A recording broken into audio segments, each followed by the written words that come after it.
channel Ngulik Horor.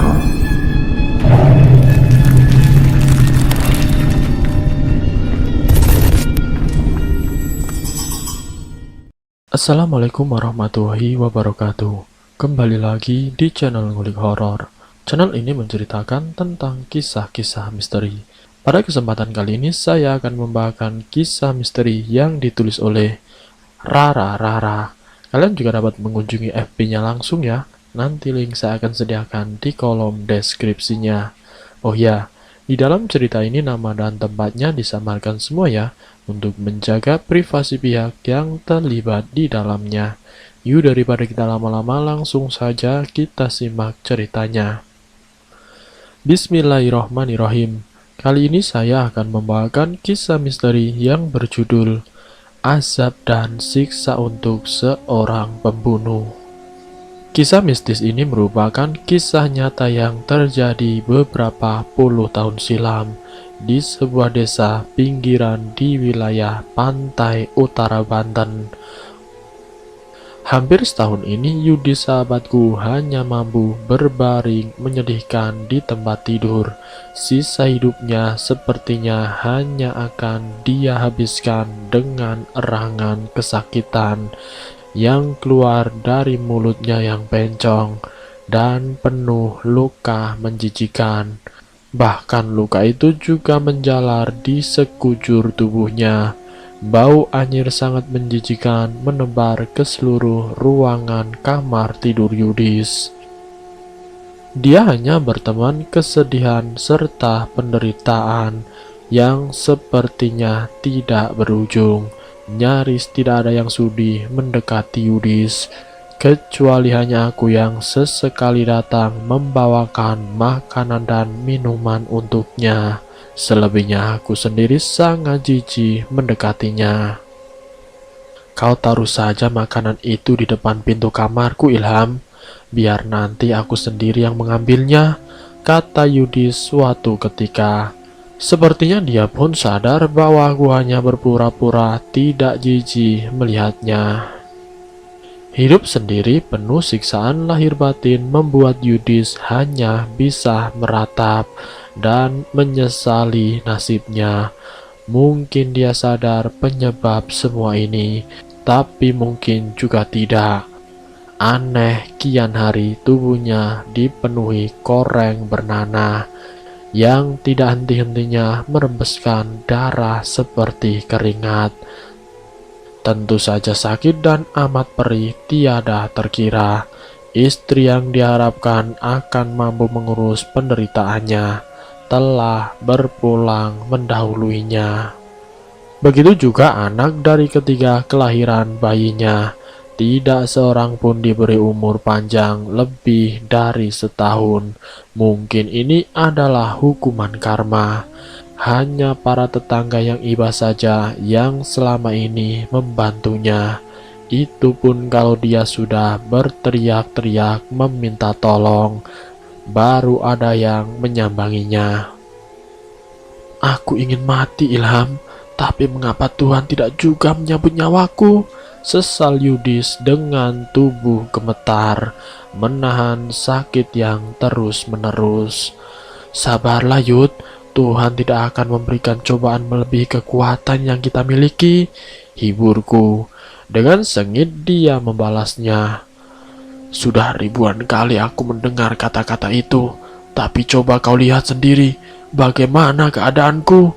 Penyakit keparat ini tidak pernah berhenti menyiksaku, ujar Yudis. Aku hanya terdiam merasakan betapa hancurnya perasaan sahabat yang ku kenal beberapa puluh tahun silam itu. Memang sudah tidak terhitung uang yang Yudis keluarkan untuk mengobati sakitnya. Dia telah berobat mulai dari dokter sampai orang pintar yang tidak terhitung jumlahnya, hingga meludeskan semua harta bendanya. Menurut analis medis, Yudhistira menderita sakit gula yang sudah sangat parah, hingga dokter pun angkat tangan. Paranormal pun geleng-gelengkan kepala, tidak sanggup mengobatinya. Tidak sampai di situ saja penderitaannya. Lewat teriakan keras, mulutnya menganga lebar dan mata melotot seolah ingin loncat dari kelopaknya. Seketika itu, nyawa Yudhistira lepas seperti menahan sakit yang amat sangat. Aku tidak kuasa menahan tangis melihat proses kematiannya yang sangat tragis itu. Tapi itulah pilihan yang diinginkan oleh Yudhis. Dia telah pasrah melawan sakitnya dan dia ingin segera mati. Tapi penderitaan Yudhis rupanya belum lagi sirna. Saat jenazahnya akan dimakamkan, terjadi peristiwa yang sangat heboh. Hari itu ketika jasad Yudhistira yang amis terbungkus kain kafan akan diturunkan ke liang lahat, entah kenapa tiba-tiba tubuh kaku itu seperti sangat berat ratusan kilo hingga menimpa 2 orang di bawahnya. Begitu pula yang di atas ikut terjembab ke lubang kubur yang sempit. Oleh karena itu, akhirnya jasad Yudhis terinjak-injak oleh para penguburnya sendiri. Aneh sekali, padahal tubuh Yudhis kurus kering, tinggal kulit pembalut tulang. Tidak satupun para pengubur dan pelayat mengetahui penyebab apa yang terjadi dengan jasad itu. Setahu mereka semasa hidup dan sebelum penyakit terkutuk itu menyiksanya, Yudhistira adalah orang yang baik dan pemurah. 7 hari setelah kematian Yudhistira yang menyedihkan itu, secara tidak sengaja Ibu Hana tetanggaku melihat keanehan di sekitar makam Yudhistira yang kebetulan terletak di pinggir area pemakaman dekat jalan umum yang banyak dilalui orang. Sebagai penjual kue basah, Ibu Hana setiap hari memang melewati jalan itu. Berangkat subuh, pulang siang dari pasar di kota kecamatan. Ini dia lakukan demi membantu ekonomi keluarga. Karena sang suami hanya sebagai buruh tani yang tidak tentu penghasilannya. Pagi menjelang siang itu, Ibu Hana pulang sendiri dari pasar karena dagangannya paling duluan habis terjual dibanding sesama penjual lainnya. Namun ketika sampai di seberang TPU, Ibu Hana berhenti sejenak, mengamati sekitar makam Yudhistira yang nampak aneh. Entah mengapa pohon-pohon di sekitar makam itu nampak layu dan mati. Bahkan 2 pohon kamboja cukup besar di samping makam seperti layu dan sebagian daunnya jatuh berguguran.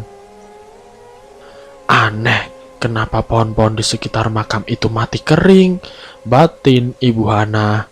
Dia menjadi takut dan segera berlalu pulang.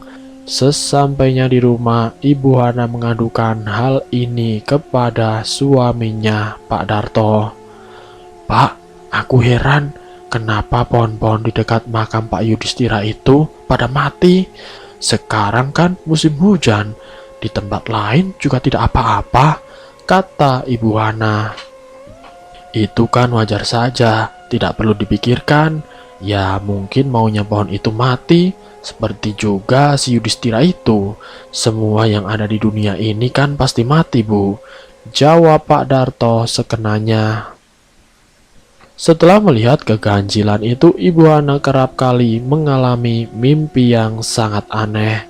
Beginilah cerita dalam mimpi yang berkali-kali hadir dalam tidurnya itu.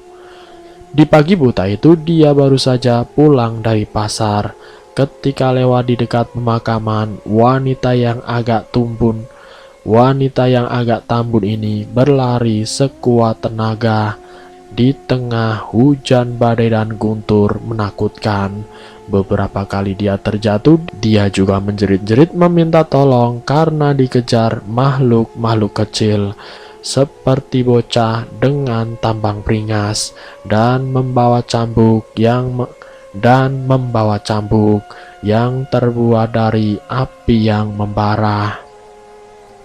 Makhluk-makhluk kecil berjumlah belasan itu seolah menjadikan Ibu Hana sebagai buruannya. Aneh ketika berlari, tiba-tiba Ibu Hana melihat sebuah pohon aneh yang akarnya berada di atas, sedangkan daunnya berada di bawah. Setengah putus asa, Ibu Hana berlindung di balik tembok pagar pemakaman itu.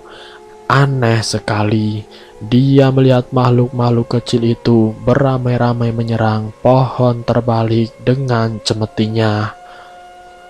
Api dari cemeti-cemeti itu membakar hingga daun-daun pohon terbalik itu hancur menjadi api. Bu Hana tidak menghiraukan keadaan dirinya.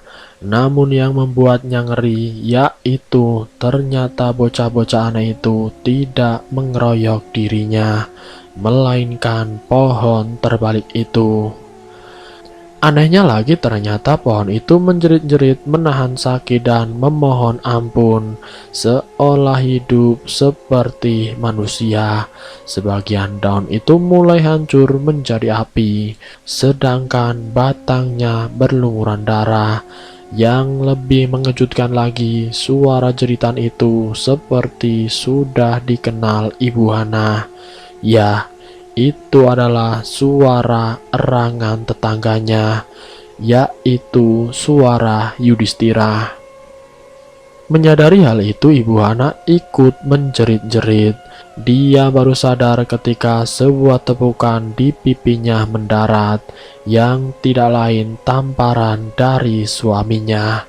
Ibu Hana terbangun dengan nafas terengah-engah dan peluh membasahi badannya. Begitulah mimpi aneh yang dialami oleh Ibu Hana selama beberapa malam. Dia menceritakan semua keanehan yang dialaminya itu padaku. Untuk mengetahui apa sebenarnya yang terjadi, aku mengajak Ibu Hana ke rumah Kiai Qodir, tokoh tetua di desaku sekaligus ulama yang tempo hari memimpin penguburan Yudhistira. Saya cuma mau nanya, sebenarnya ada apa dengan makam Yudhistira? Juga dengan mimpi saya itu, Pak Kiai, kata Ibu Hana setelah menceritakan semua yang dialaminya itu.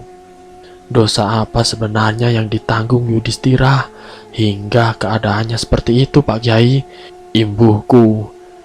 Kiai Qodir hanya tersenyum kecil, namun wajahnya menampakkan kegelisahan.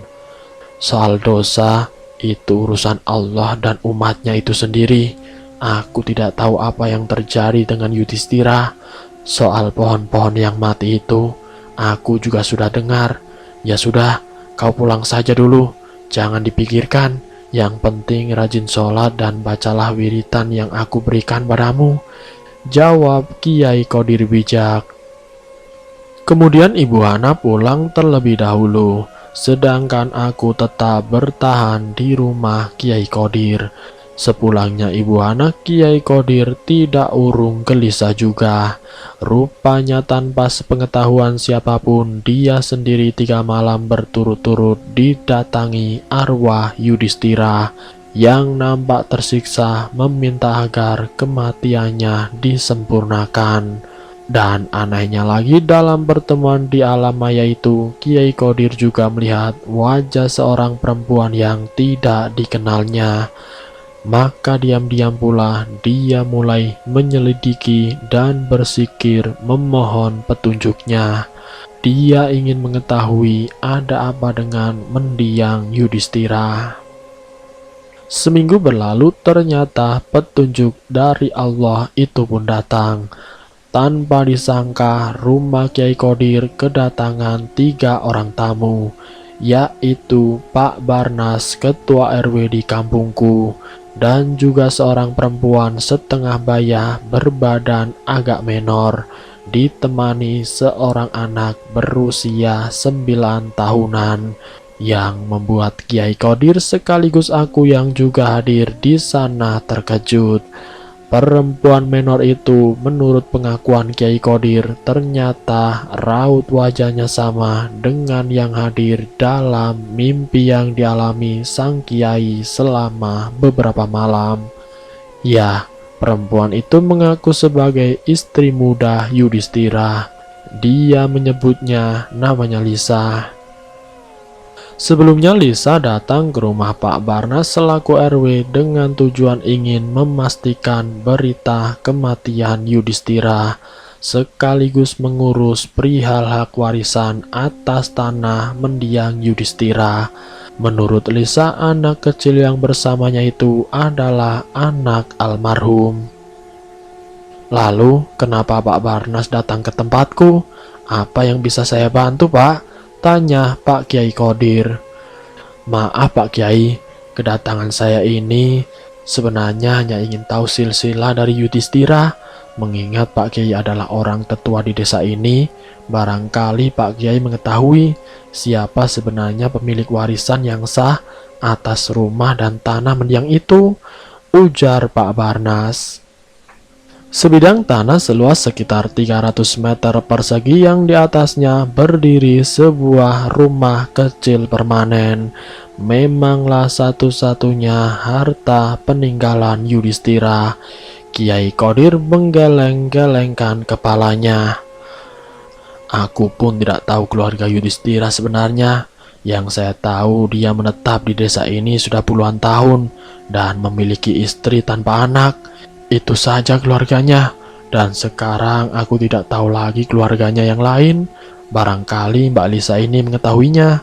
Tanyaku coba menjernihkan suasana. Yang ditanya justru menangis pilu, hingga membingungkan kami semua. Lalu dengan sesenggukan Lisa bercerita panjang lebar mengenai Yudhistira.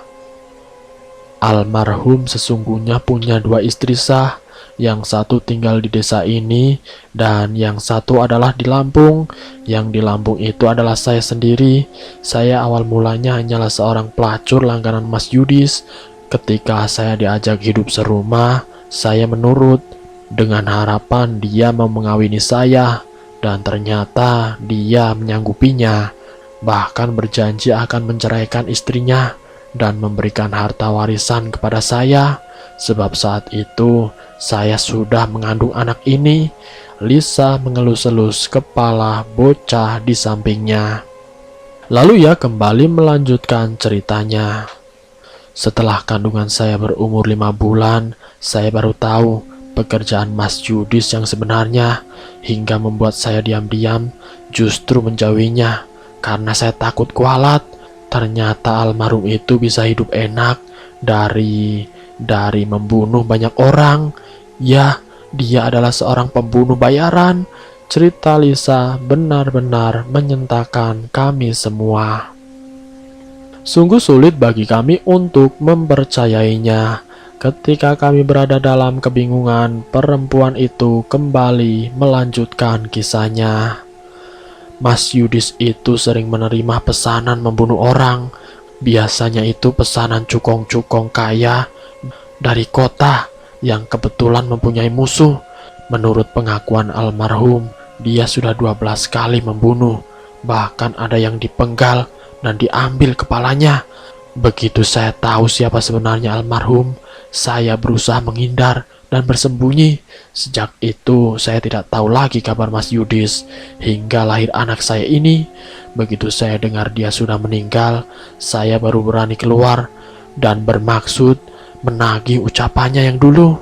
Tapi saya tidak tahu siapa kini yang harus saya tagih. Saya sudah berhenti jadi pelacur dan ingin hidup layak dengan anak saya yang juga anak Mas Yudis ini, sebab kami sudah tidak punya apa-apa lagi, ujar perempuan itu panjang lebar. Aku, Kiai Kodir, dan Pak Barnas kembali tercengang mendengar cerita perempuan bernama Lisa itu. Kami seolah tidak percaya akan ucapannya. Kami juga hampir tidak percaya dengan kebejatan mendiang Yudhistira. Namun aku sadar kalau selama ini mendiang memang penuh dengan rahasia. Misalkan saja dia sering pergi meninggalkan rumah untuk waktu yang lama, lalu ketika datang selalu membawa penghasilan dalam jumlah yang besar. Setahu saya, almarhum juga memiliki jimat yang tidak mempan dibacok atau ditembak. Tapi jimat itu katanya sudah dipendam di dalam rumahnya saat dia sakit parah. Cetusku. Kini terbukalah sudah misteri Yudhistira. Dia ternyata menyimpan riwayat kelam yang hanya pantas dilakukan oleh iblis. Dan kini terkuaklah apa yang sedang dijalani Yudhistira di alam kuburnya. Mungkin di sana dia sedang meraung-raung menerima siksa kubur yang amat sangat pedih. Hingga keadaan sekitar makamnya pun nampak seperti terbakar oleh bias panasnya api alam kubur. Belum lagi pertanggungjawabannya di hari kiamat kelak. Dan selesai. Itulah kisah misteri yang berjudul Azab dan Siksa untuk Seorang Pembunuh. Semoga kisah kali ini bisa menjadi pengetahuan untuk kita semua. Semoga kita selalu dalam lindungan Allah Subhanahu wa Ta'ala. Ambil sisi positifnya dan buang jauh-jauh sisi negatifnya. Terima kasih sudah mampir di channel kami. Jika kalian tertarik dengan video kami, silahkan tekan tombol like, share, dan komen. Tekan subscribe untuk mengikuti video kami selanjutnya. Wassalamualaikum warahmatullahi wabarakatuh.